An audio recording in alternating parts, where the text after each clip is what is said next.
Hello there, I'm the LazyLarper and welcome to another episode of LarpForge.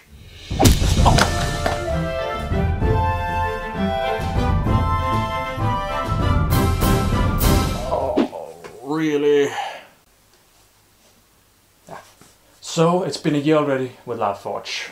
So I went back and looked at some of the old footage, of course. And I found that there were some lost episodes. Here's the first one. Which is gonna be a pair of knuckles or fighting gloves that I built a little under a year ago. The knuckles I made might not be the best, but they'll give you a good idea how to build some. Now what you're gonna need is some foam, sharp scissor, some Luiqid Latex but 0.2% ammoniac, talcum powder, acrylic paint in various colors, and maybe something else we'll figure out under the way. To begin with, I took my foam, measured at my fist, and I cut on purpose a square that was a little too big, because then I could always cut it down later. Now a really good rule of thumb here is the more dense the foam is, the better it is for LARP weapons. I used a bit of a cheap foam, so I took and made 2 layers, since gloves anyway works more like shields, bashing than actual sword. So I wanted it to be extra soft, and giving it a wider surface creates more space for the force to be spread out on. Now that I have these 2, I started cutting my handle. First idea was to cut out a shape, but halfway through that was what I got another idea, just to take a strip of foam and then just bend that, since it would create more flexibility when you were using the knuckles. With that in mind, I was just punching out the holes and then taking the handle through and measuring how long it needed to be. With all that measured and cut up, it was just time to glue everything together. Here I just used latex. Painted 1 layer of latex on each side of the foam, pressed them together once they were dry. Now you don't need to use latex, you could easily use double-sided tape or glue of some kind.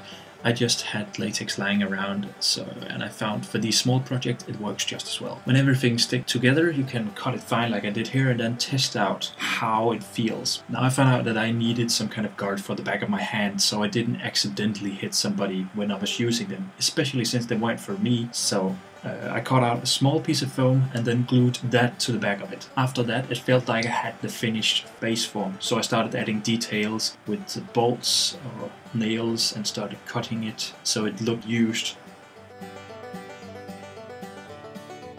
With everything here, I took it on and I tested it again on some nearby people I found. If you don't have some people nearby, you can always use a brick wall. Now don't hit too hard or else the details are gonna fall off. If you're satisfied with how it feels and if people don't turn to blood once you hit that, then you can start painting it with latex. Always stand outside once you do this, or in a well-ventilated area. Seriously, when you open for the bottle, you'll find out why. Now I would recommend you giving it up to 5 to 6 layers of latex and letting it completely dry in between each layer. Now the more layers you give it, the longer it's gonna last. The last layers being the one that you mix acrylic painting. Just remember that the latex and the acrylic paint are gonna seem much brighter, since latex becomes clear once it's dry. Once the latex is all dried out and you're giving it the final details, then I applied some cloth to the back side of the handles so it would be nice and soft and wouldn't be all latexy. And then was just giving it talcum powder so it wouldn't stick to other latex weapons or to itself.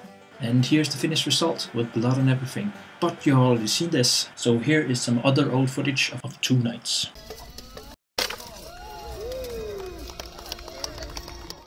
So, that was that old episode. There's much more to come.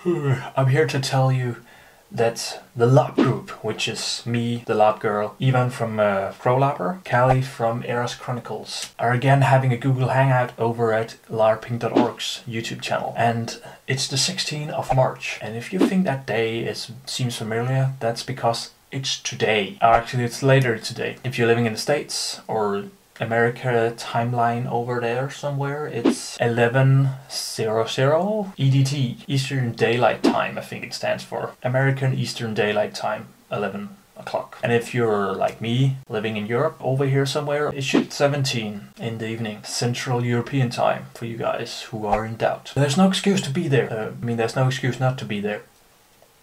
I'm gonna see you there. Later. I'm gonna go back to bed now.